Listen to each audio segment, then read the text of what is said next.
Okay. Okay. Should we wait for another minute or two? We can go ahead and get started. I have no problem with that. Yeah, we could probably wait a couple more minutes and then Okay. start rolling. Okay. Yeah, my presentation lasts about 45 minutes, and I like to allow 15 minutes at the end for Q&A. So unless somebody has a real, tight time schedule this evening, I'm fine with holding up for a few minutes. Oh, that's perfect. Okay.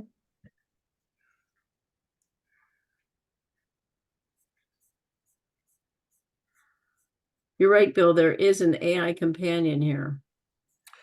Yeah, I'm afraid to click it. Who knows what it does?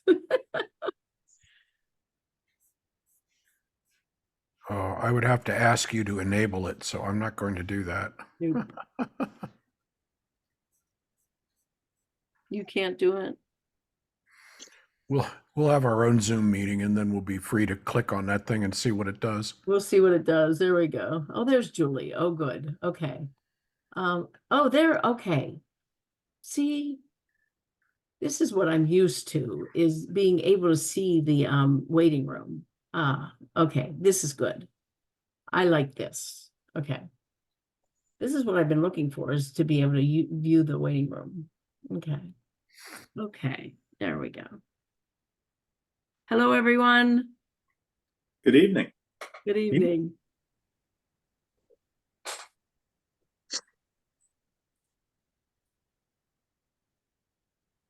Okay. I'm going to go ahead and get started. And as people come in, I'll be able to see them and bring them in for everything. Okay. Good evening, everyone. My name is Beth Parker. I'm the program manager at the Poolsville Seniors, and I'm so glad to see you here tonight. I'm excited about this presentation.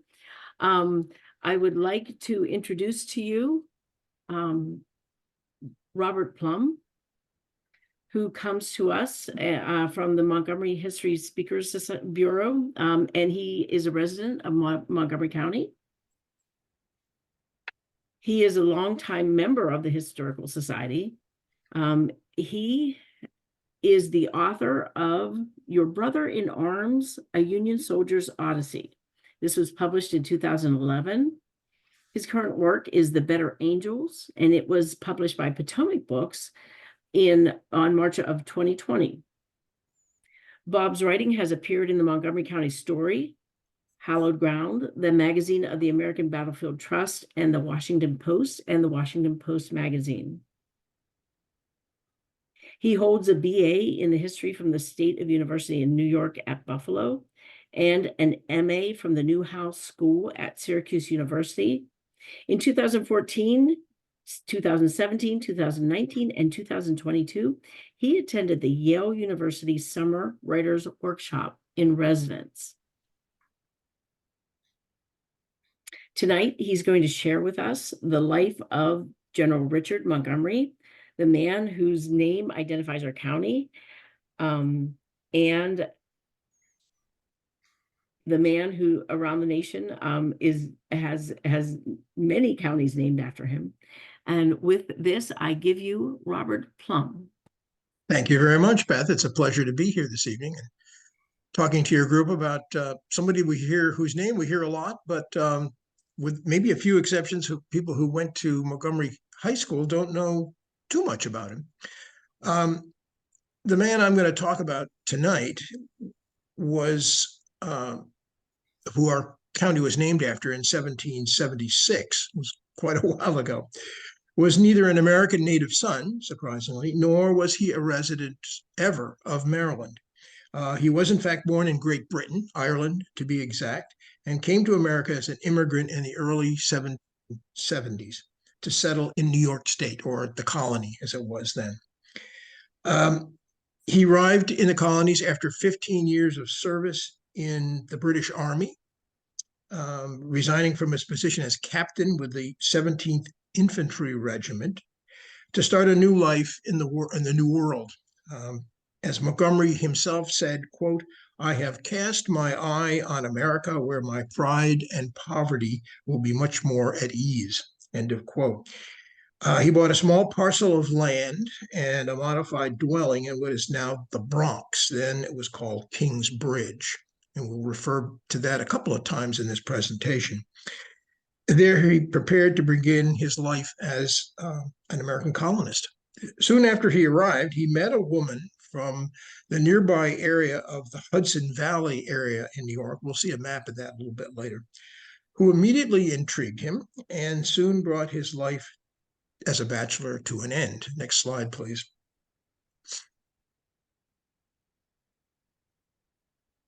Yes, meet Janet Livingston. She was the 30-year-old daughter of a very wealthy landowner in the Hudson Valley. Next slide, please. The daughter of Judge Robert Livingston, who was a gentleman of considerable property, prestige, and influence in the colony of New York at the time. And Montgomery recalled meeting Janet when he was here in this country, serving as in the British Army in what we know now as the French and Indian War. He sort of remembered her. Well, he crossed paths with her again and wanted to meet her more closely. Compared to the Livingston, Montgomery was of modest financial means, and he wasn't in the same social status at all, certainly. Nevertheless, the young couple began a romantic relationship that led to Montgomery, upon Janet's request, writing to Judge Livingston, the man you see on the left there, the father, for his daughter's hand in marriage. And on June 21st, 1773, the judge, the man on the left, responded saying, quote, and excuse the 18th century language here, "Since we heard of your intentions solicitous for our daughter's happiness, we have made much inquiries as have given a great deal of satisfaction. We both approve of your proposal and heartily wish your union may yield you all the happiness you seem to expect, to which we shall always be ready to contribute all in our power." In other words, in shortly, yes, you can marry my daughter. Next slide, please. Richard Montgomery underplayed any hint of royal roots he had in Great Britain. His father was a baronet, which, if you're familiar with the nobility system, is sort of like the low tier of nobility in Ireland. This modesty was well received by the Livingstons.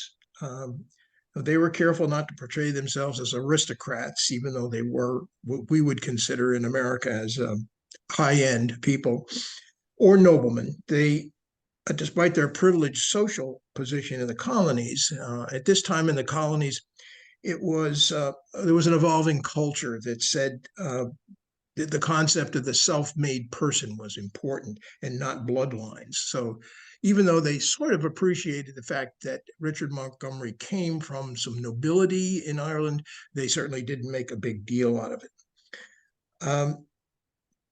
On July 24th of 1773, Richard Montgomery and Janet Livingston were married. Next slide, please.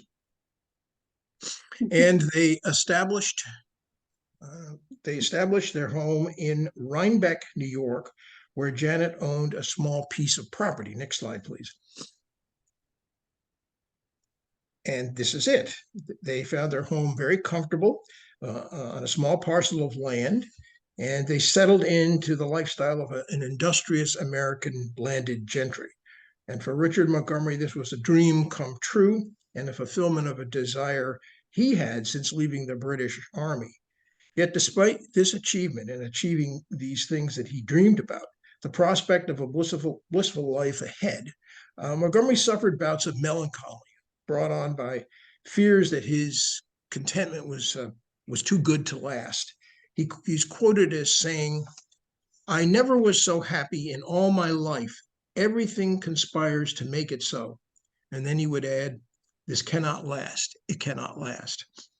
As Montgomery settled down in married life, he took on the duties of a colonial country squire. He acquired some more land, built a mill, planned to expand this modest home. There were several hired hands and enslaved people that helped Montgomery maintain the farm. But meanwhile, around this very blissful situation, the outside world began to unravel. The Boston Massacre occurred, the Boston Tea Party, the coercive acts of 1774 cast dark shadows that reached all the way from New England to this peaceful property in upstate New York. This, just a quick footnote here on this building. This is a fairly recent picture of the house that Janet and Richard Montgomery lived in briefly.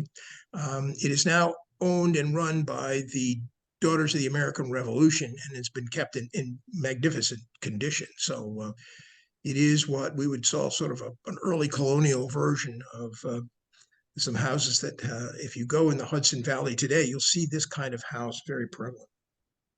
Next slide, please.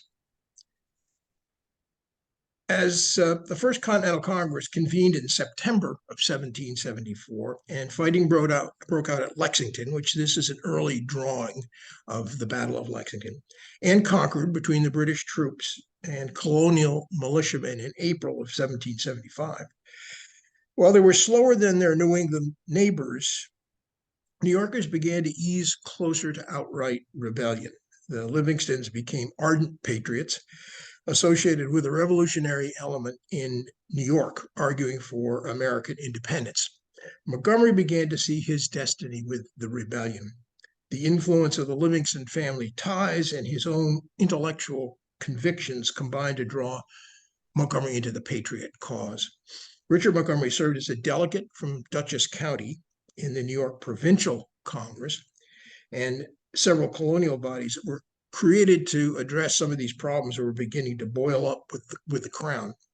Montgomery was considered a moderate patriot at the beginning, positioned between the conservatives who wanted resolutions short of armed rebellion and the radicals who would settle for nothing short of complete independence from Great Britain. Well, we know how that turned out. Next slide, please.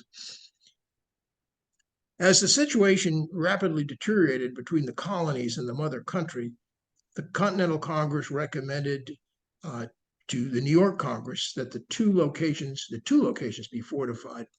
And this is a map of the Hudson Valley area. Next slide, please.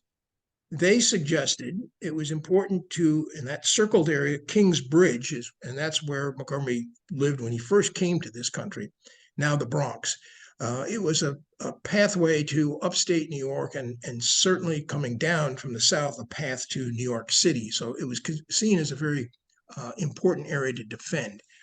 And next slide, please. And the other area they wanted to defend was the Hudson Highland. And this is where Montgomery and his wife Janet lived, in this area of the state of New York, or soon to be the state of New York.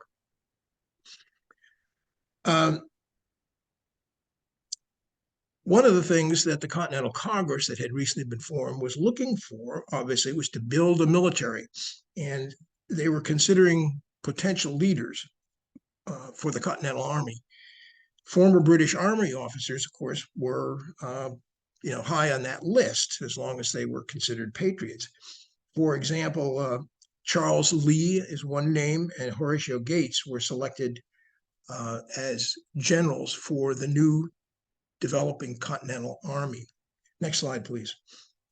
And then two men from New York, Philip Schuyler, this gentleman here, had been a general in the American, fought with the American side in the French and Indian War. And then, again, next slide. The second person they chose was Richard Montgomery. Both of them had battlefield experience and were considered to be prime candidates for generalship. Richard Montgomery answered the call, saying yes, as did Philip Schuyler. He said to his wife, "Honor calls on me." And by late June 1775, Schuyler and Montgomery had been named generals, recognized by George Washington, who was the commander-in-chief, as he passed through New York City. Schuyler and Montgomery were called into service immediately and sent to north, and we'll see a map of this soon, north to Fort Ticonderoga, New York, with their assigned troops. Montgomery was accompanied by his wife to Saratoga, New York, just a little south of Fort Ticonderoga. And according to historians, Montgomery's last words to his wife Janet were, quote, "You shall never have cause to blush for your Montgomery," end of quote. He then departed to join his troops at Fort Ticonderoga. Next slide, please. As a member of New York's landed gentry, Montgomery believed that those in the privileged class, which he certainly was, had a responsibility to society, and serving with the colonial militia forces was a way to fulfill that responsibility in his mind. In addition to his strong commitment to serve, he had the additional advantage of having led troops in battle and combat during the French and Indian War, known in Europe as the 7 Years' War. He was clearly not, as some called others, sunshine patriot. He had the ability to do things, and the command experience is something that he had on his resume. The New York regiments that Montgomery was assigned to was ordered to begin assault on Canada. That was going to be their first task. They were a mixed bag of background, these soldiers that were coming to serve with Montgomery. Montgomery even feared that some of them perhaps their motivation was not as clean as he would like it. They entered the service from, as his view, mercenary views. In other words, they wanted to pay rather than from a generous zeal for the glorious cause of America. Those were his words. Good soldiers, Montgomery said, would be cherished with the fond attention of an indulgent parent, but the vicious, the disorderly, and the disobedient would in due course be visited with deserved punishment. In other words, a pretty strong taskmaster. By mid-August 1775, the New York regiments assigned to Montgomery were ready to begin their march north to Canada. 9 companies of New York soldiers made up the New York contingent. Montgomery commanded units from Connecticut, from New Hampshire, and Seth Warner's Green Mountain Boys that we've all heard about from Vermont. And while at Lake George, which is just north of Saratoga, Schuyler and Montgomery began building boats to ferry soldiers over Lake Champlain into Canada. And there was some expectation among the colonial forces that the Canadians would rally around the Americans as the Americans crossed the border into Canada to fight with them. This was wishful thinking. As we'll see, the Americans were not followed by the Canadians, despite the fact that they came with strong forces. Next slide, please. And here gives you a map. I'll point out a few pointers here. The American plan was to strike the 2 major Canadian cities coming up from Lake Champlain, as you see down sort of the left side there. They would go the Richelieu River, which runs up the map, to join the St. Lawrence River. And that's how they were going to get there. They're going to use their boats to go up, hitting forts along the way, British forts along the way. They were going to take Montreal, that you see on the left side, and then continue up the St. Lawrence River to the right-hand side of the page to Quebec, which you see up at the top of the map. That was the plan. Take both of those key cities, and they would have Canada in their back pocket, and putting the British at a great disadvantage.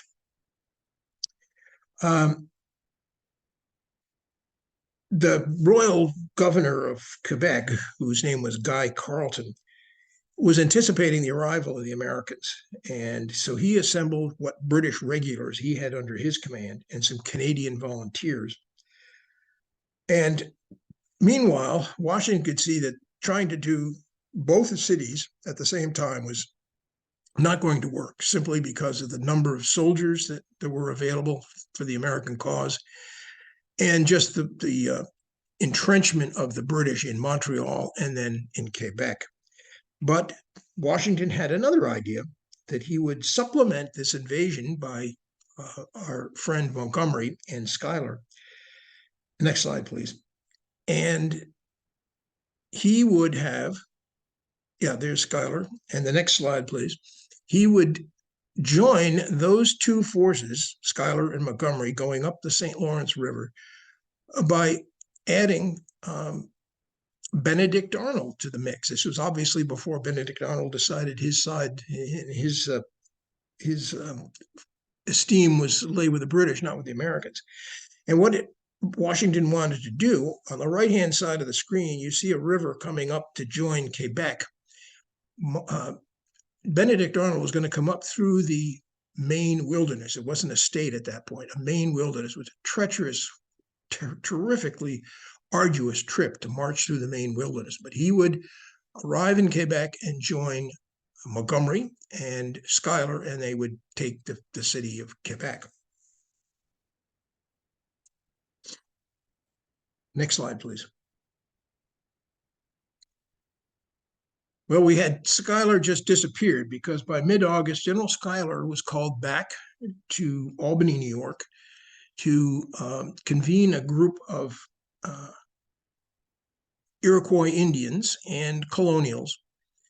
And his job was to try to convince the Iroquois, who were tending to side with the British, that their best efforts would be to stay with the Americans.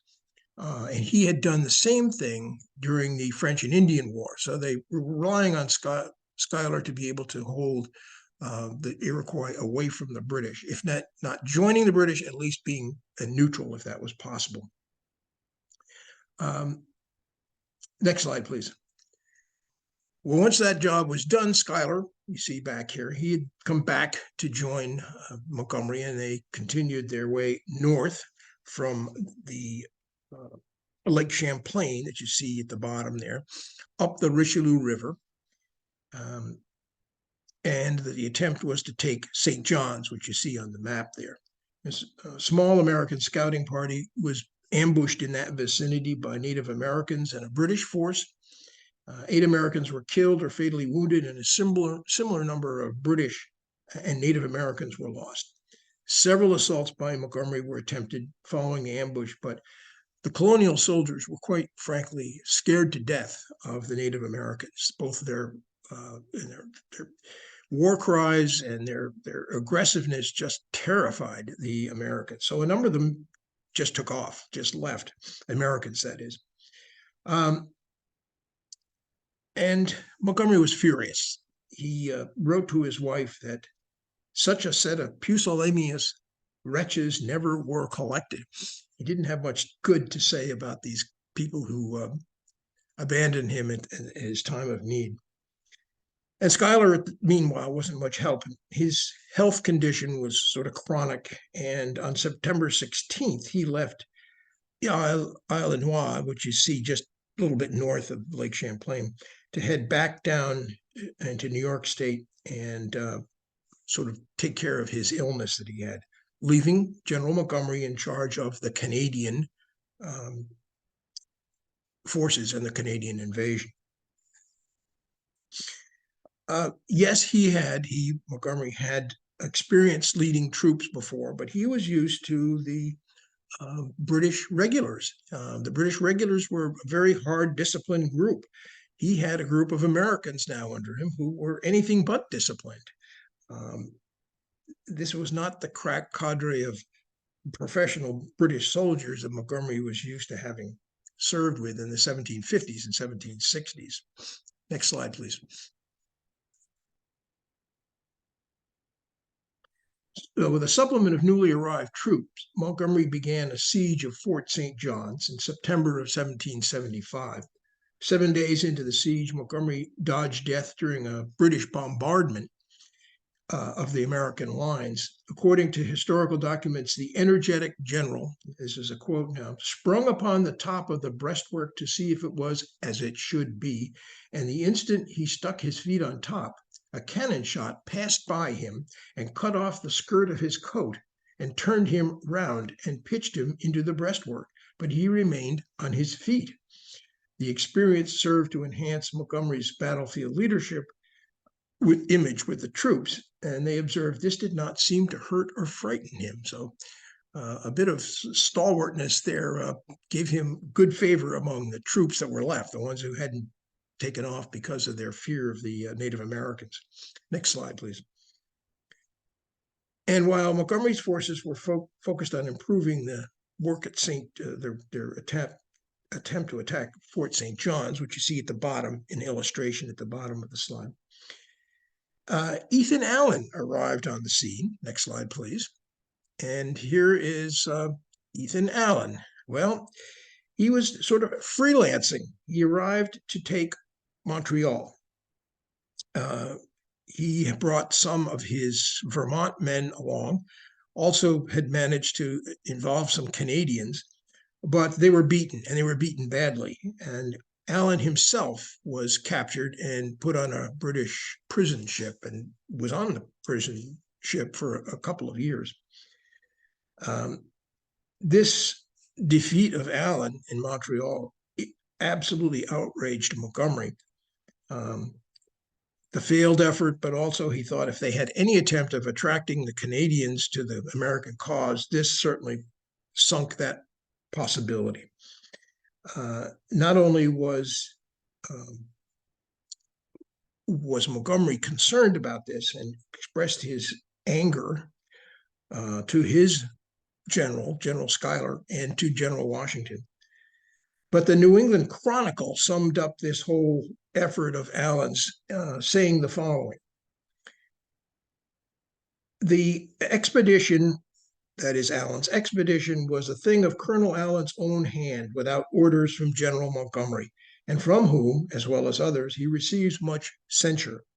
Allen is a high-flying genius, pursues every scheme on its first impression, without consideration, much less judgment. Montgomery saw Allen's loss at Montreal as another impediment to bringing the Canadians over and to support the American cause. Next slide, please. As a concluding act during the siege of St. John's, the Americans attacked Fort Chambly in the vicinity just to the north of St. John's on the Richelieu River, and captured the colors of the British 7th Royal Fusiliers. This delighted Montgomery. He sent the banner trophy to Philip Schuyler, who again forwarded them to the Continental Congress. These were the first standards of a British regiment to be captured by the Americans during the Revolution. And they were a source of pride to Montgomery's troops. And the capture of Fort Chambly also gave Montgomery's forces large amounts of gunpowder, which they were sorely in need of. So that was one of the few winning things that happened in this Canadian campaign. Next slide, please. Soon after the capture of Fort Chambly, General David Wooster and his 335 Connecticut men, accompanied by 225 troops from New York. Next slide, please. Here we see General Wooster joined Montgomery and further strengthened the invasion force heading now to Montreal. This could have been a possible contention here. General Wooster was 64 years of age. Montgomery was 37. So most of the people in the army thought there would be a conflict here, but not at all. Wooster agreed that Montgomery should take the lead and was a very affable and a very agreeable subordinate to him. So that worked out very well. One of the few leadership things that Montgomery had go in his favor. Next slide, please. On November 1st, Montgomery sent a letter to the British commander at Fort St. John's, urging him to spare the lives of a brave garrison. Should you continue to persist in defense, which cannot avail you, I shall deem myself innocent of the melancholy consequences. Again, 18th century writing saying, you better give up or you're going to pay a steep price. 2 days later, the garrison of St. John's surrendered, and Montgomery and his men were jubilant. But General Montgomery knew that this prolonged period of time to take Fort St. John's cost him a lot of time, time being important for two reasons. One was their path up the Richelieu River to the St. Lawrence was by water.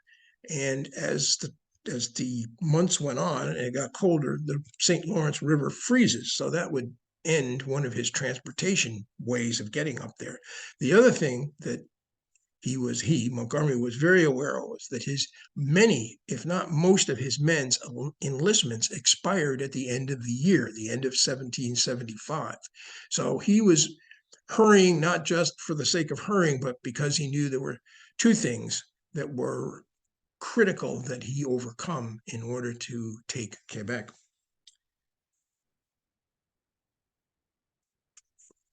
Next slide, please.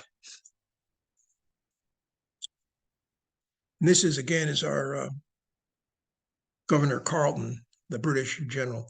When he learned about Montgomery's progress in Canada, Governor Carleton decided to flee Montreal, where he was living. And the civilian representatives of Montreal and Montgomery reached a capitulation terms, and the American army marched through the gates of Montreal, took over the city. Carleton escaped, disguised as a peasant, which was a bit humiliating to him, I guess, but just tickled the Americans that they finally got this British guy out of the city. But the bad news was that Carleton escaped and went straight to Quebec to ready the forces there to take on the Americans. He knew what the next step was after Montreal. It would be to go down the St. Lawrence River and take Montreal. Next slide, please. Despite the success that Montgomery was achieving, he was plagued by resignations of the New England troops. They were particularly problematic. All but 200 soldiers of Worcester's Connecticut force quit the Canadian expedition after the capture of Montreal. Nearly all of Seth Warner's Green Mountain Boys departed as well as a majority of the New Hampshire Rangers. Montgomery was disheartened by this lack of will that he saw. And members of the Continental Congress intervened to encourage both Montgomery and Schuyler not to be discouraged, but to use today's words, hang in there.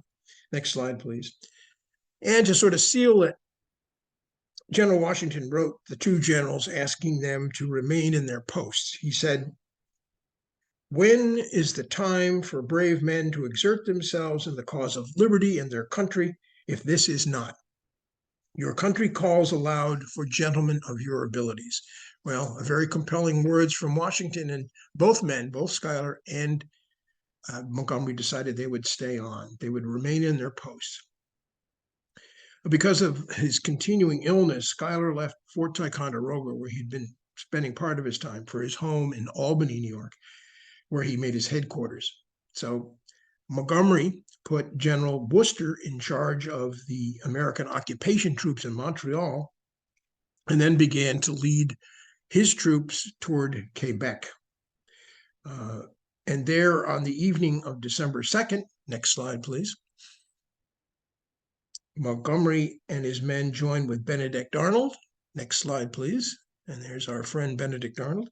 They met at the outskirts of Quebec and joined forces. As I mentioned earlier, Arnold having just come through the Maine wilderness with his troops. So they were poised now to attack Quebec. Next slide, please. After being addressed by General Montgomery, Arnold's men commented on their impression of Richard Montgomery. He is, quote, "a gentle, polite man, tall and slender in his make, resolute, mild, and of fine temper, and an excellent general." Another noted that Montgomery was well-limbed, tall, and handsome, with a manner that was born to command. One soldier expressed the optimism that their new commander engendered new life, and that was infused in the whole corps. Montgomery, quite frankly, expected that Benedict Arnold would be a prima donna and create command problems. But surprisingly, Arnold and Montgomery worked very well together.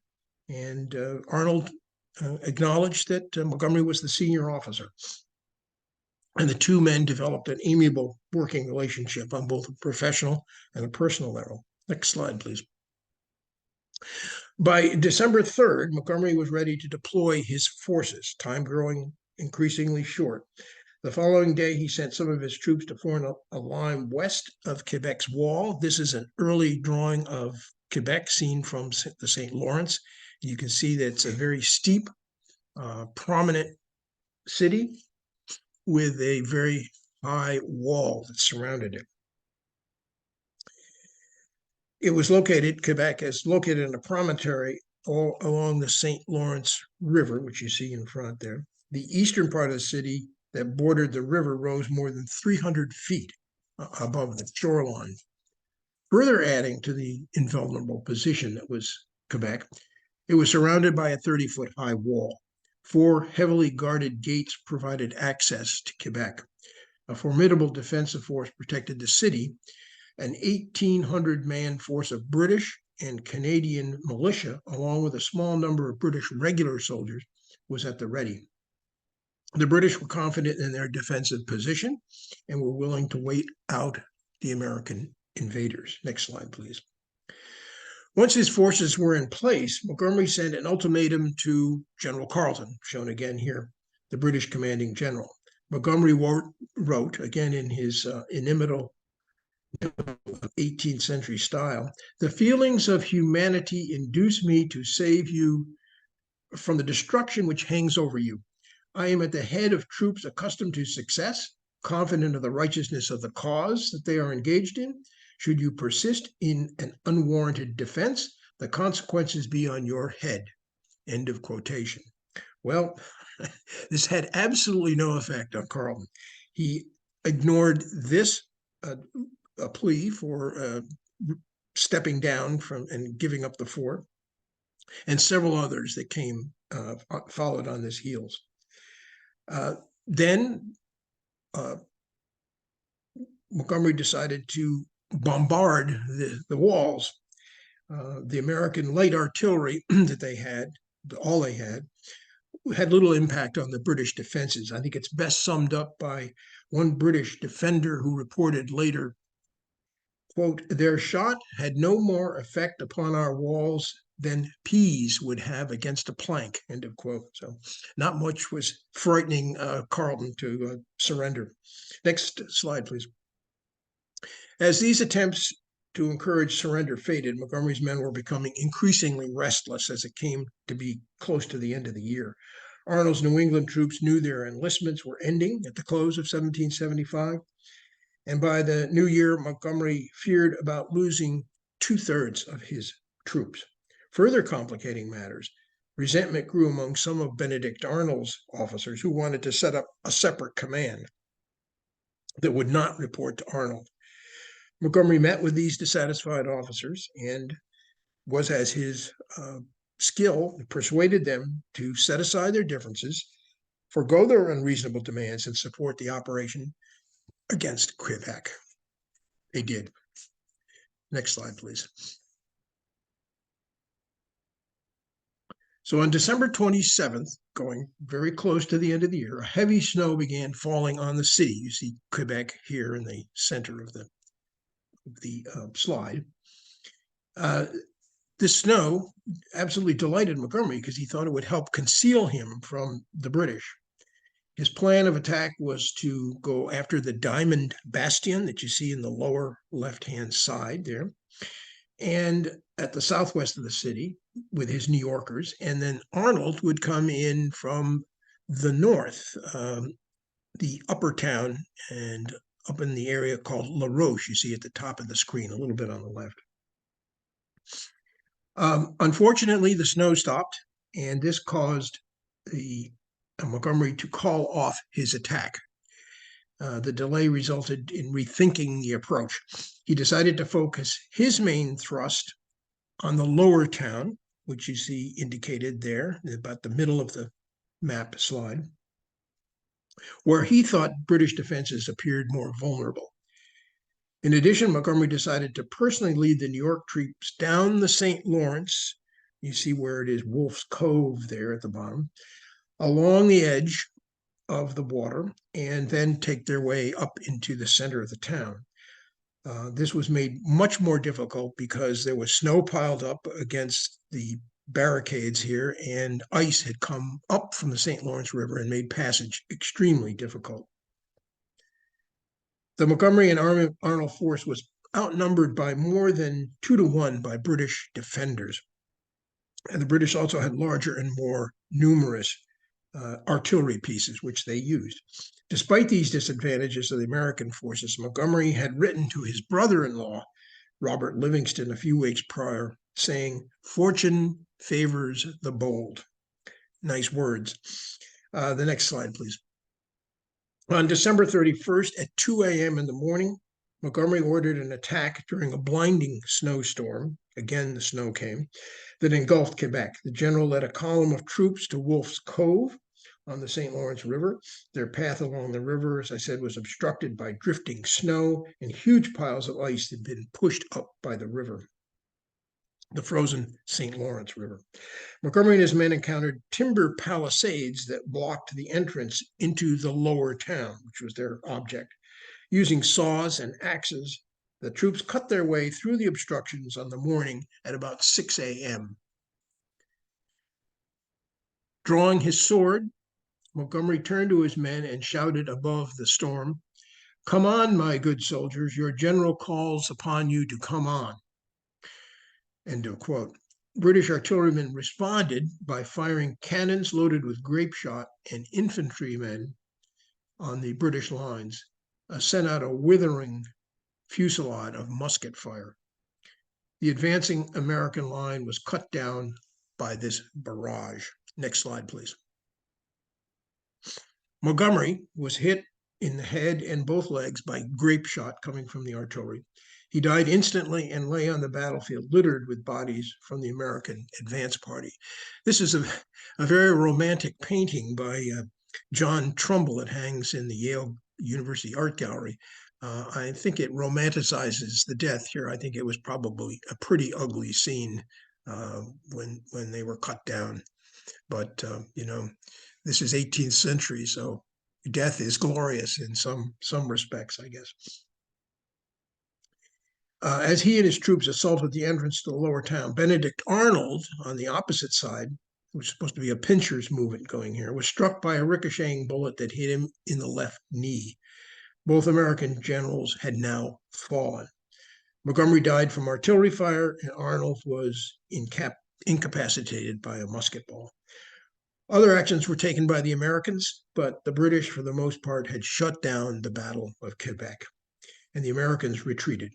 According to historian Hal Shelton, who's written extensively about Montgomery, quote, "The lifeless forms of Montgomery and the men who fell with him began accumulating a shroud of falling snow where they lay on the now silent field of battle.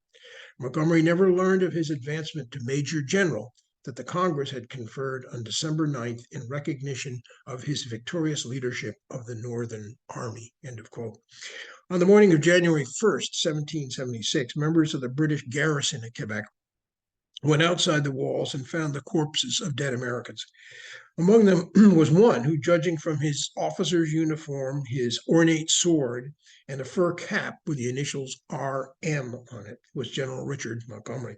His body was brought inside the wall and recognized by a woman who had operated an inn where Montgomery had resided when he was fighting with the British Army during the French and Indian War.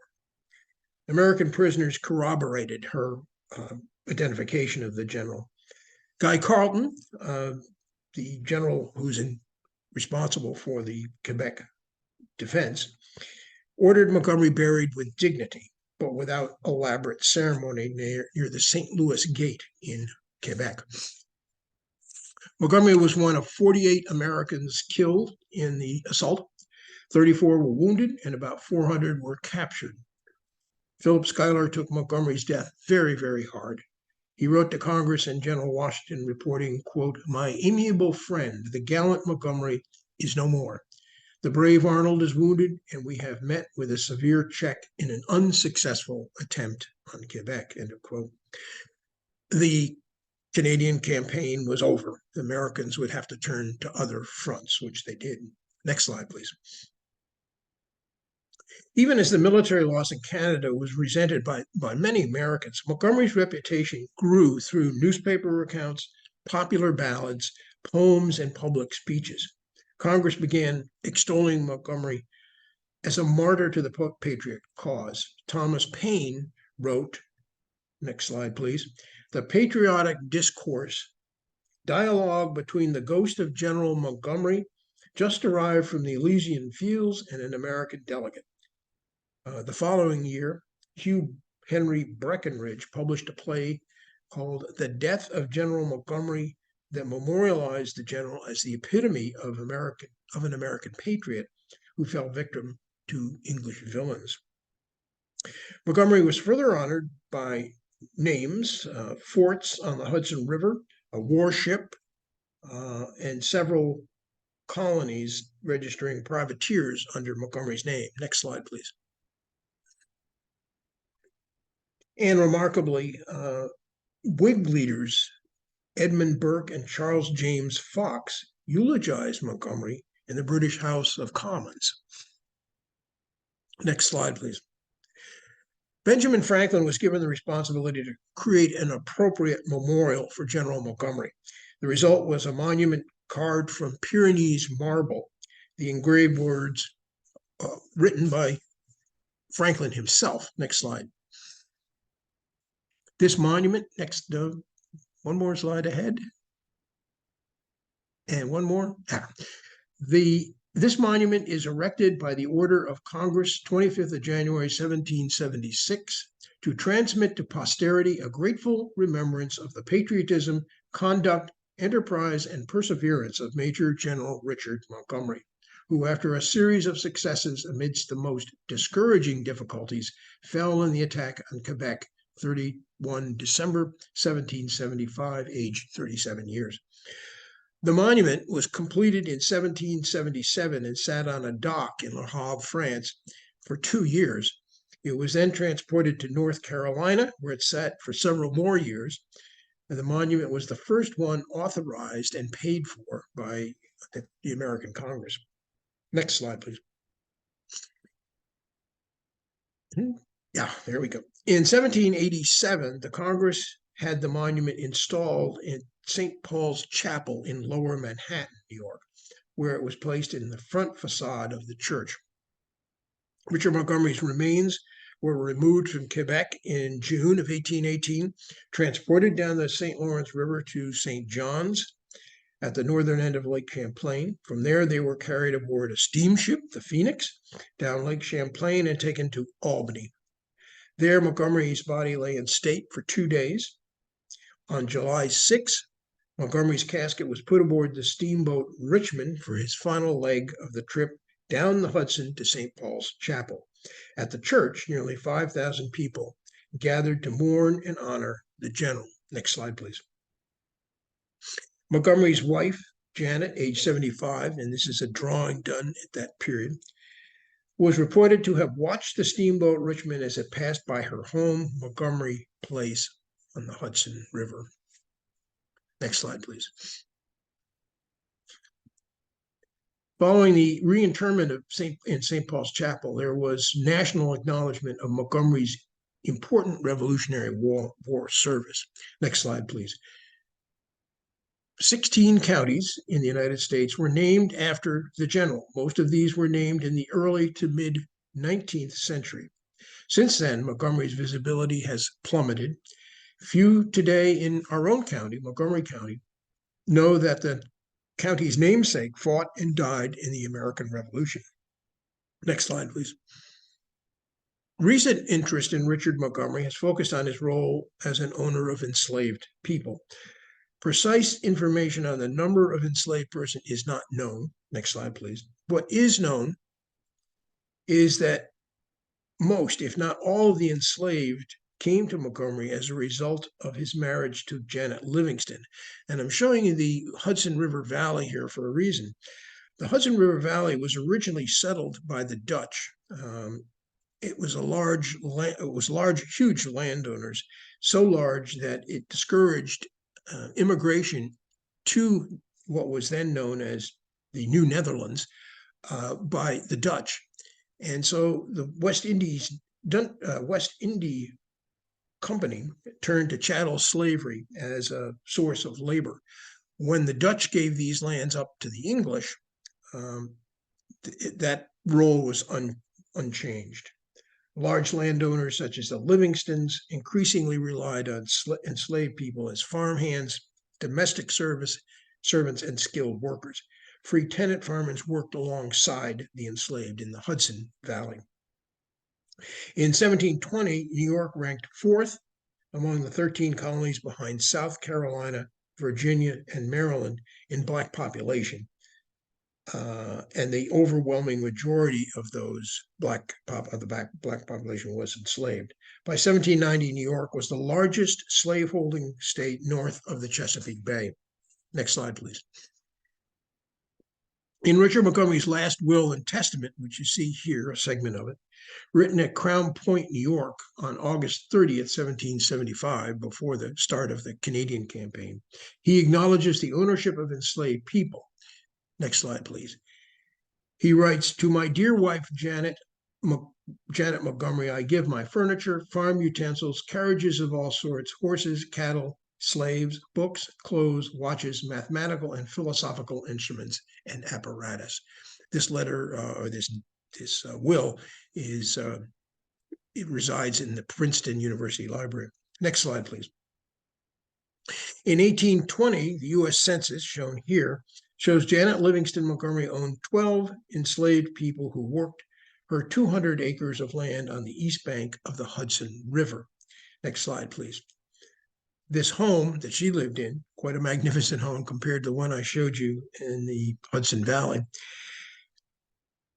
and property known as Montgomery Place, was her residence until her death in the late 1820s. In 1827, chattel slavery ended in New York by law, and shortly before Janet Livingston died. Most likely, formerly enslaved persons who were involved with the Montgomery property became tenant farmers or were paid wages following the abolition of slavery in New York. Next slide, please. So for the past 245 plus years, our county has recognized the contribution of Richard Montgomery in the epic struggle for the American independence by carrying his name.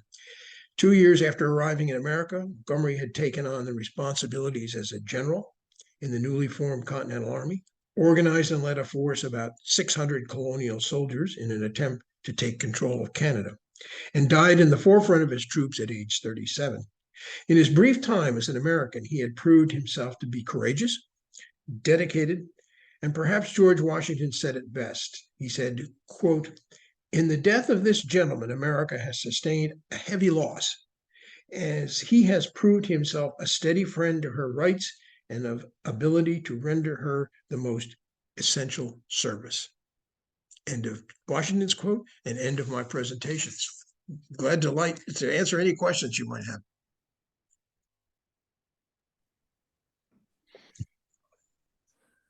That was a great use of your illustrations and maps. I really appreciated that. Thanks.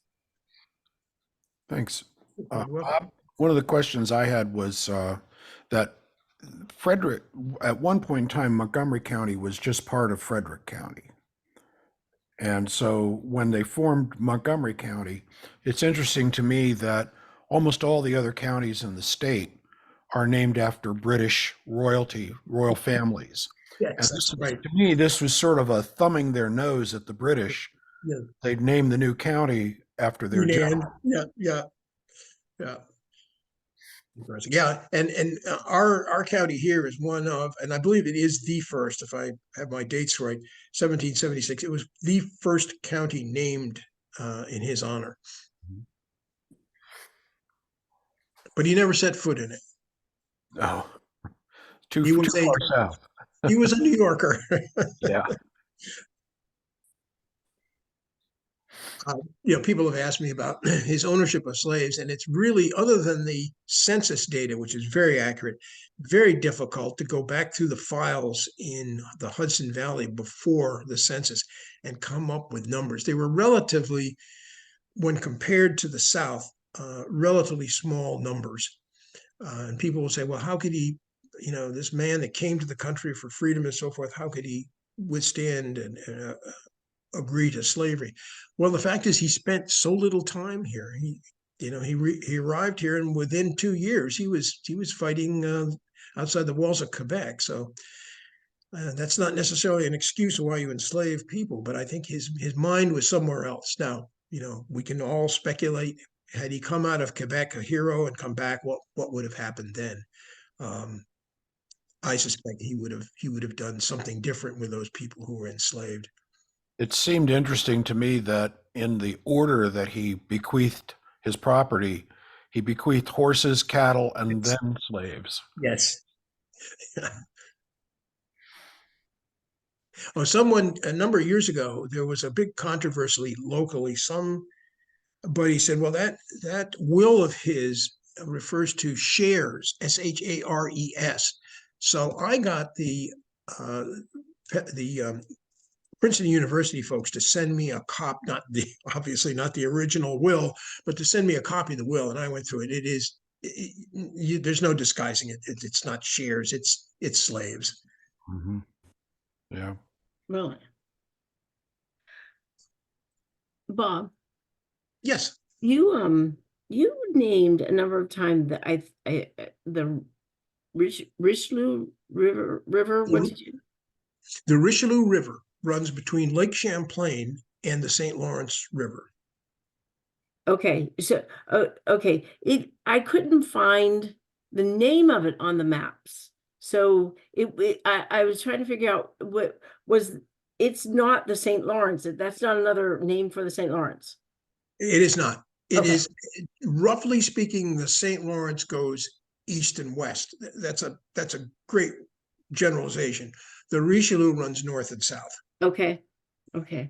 It must So be a fairly small if you river. Google Richelieu River, you'll find it there in New York State. Okay. Okay. That's interesting.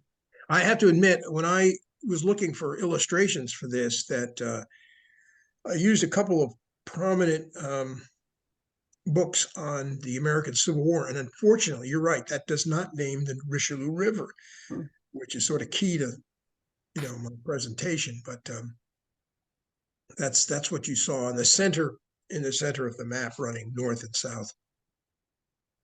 And There's there were a couple that that said they were engravings, but they very much look like paintings. I, um, I was trying to envision how they were necessarily engravings. That it was interesting the way it was presented. I think some of the things, because I remember in Richard Montgomery High School, as you came up to the stairs to the level that the main office was on, they had a framed picture of the death of Richard Montgomery, and I remember that being like black and white, which might have Yes. meant that they created an engraving from the original painting or something There like is, in fact, an engraving floating around. I think it was done early 1800s, an engraving, steel plate engraving of the battle of the death of Montgomery. that. Right. But yeah, the original hangs. I have stood in front of it. It's a huge painting hanging in the Yale University Art Library gallery that was painted by John Trumbull, and it is in brilliant color. there's a really nice account of the Canadian campaign in a book. It's the first of a 3-volume set that a guy named Rick Atkinson is writing. Oh, yes. The first volume is called "The British Are Coming." Yep. That was your topic tonight's going to make me go back and at least reread the first part of the book again. Atkins is a very fluid and interesting writer, and he's also a stickler for being accurate. So Yeah, when you read Rick Atkinson, you're getting the straight story. I'm counting on his volume 2 and volume 3 coming out sooner than later. The other great story is Arnold's march north through the Maine wilderness to meet up in Quebec. Right after I retired, I went on I believe it was a Smithsonian tour where we actually followed the path of Arnold from Massachusetts when he got on a boat and then went up the Penobscot River and then jumped off the river, and he and his troops marched north through amazingly dense country back in those days, and then eventually got to Quebec. I guess the saddest thing about Arnold is he was this brilliant general who did amazing things while he was on the American side, and then he, jumped ship. He became dissatisfied that he wasn't getting promotions that he thought he should get. Wasn't getting promotions, right? He was not only wounded at Quebec, he was wounded in the left knee, but he was also wounded, and I think it was the same leg. He was wounded at Saratoga, the Battle of Saratoga. Again, fighting on the American side, in a charge to the British lines, and then shot and really seriously wounded there. Hmm.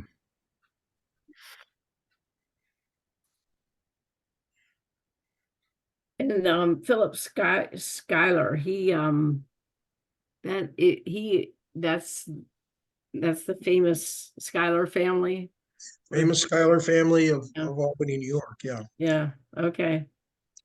Yeah, they've come into some renown in the past many years. Before Hamilton came out, Yeah, I was going to say. I read The First Daughter, Yes. which was and I don't know who wrote it, but it was a good account. There was a lot about the Schuyler family in that one. Yeah. Yeah. Yes. Alexander Hamilton married one of the Schuyler ladies. Mm-hmm. When I was a very young boy, my parents took me to the Schuyler Mansion in Albany, New York, and it's still operational today. And it opened my eyes to history. It's a magnificent place. One of the things, of course, as a young boy that intrigued me, and they spent some time.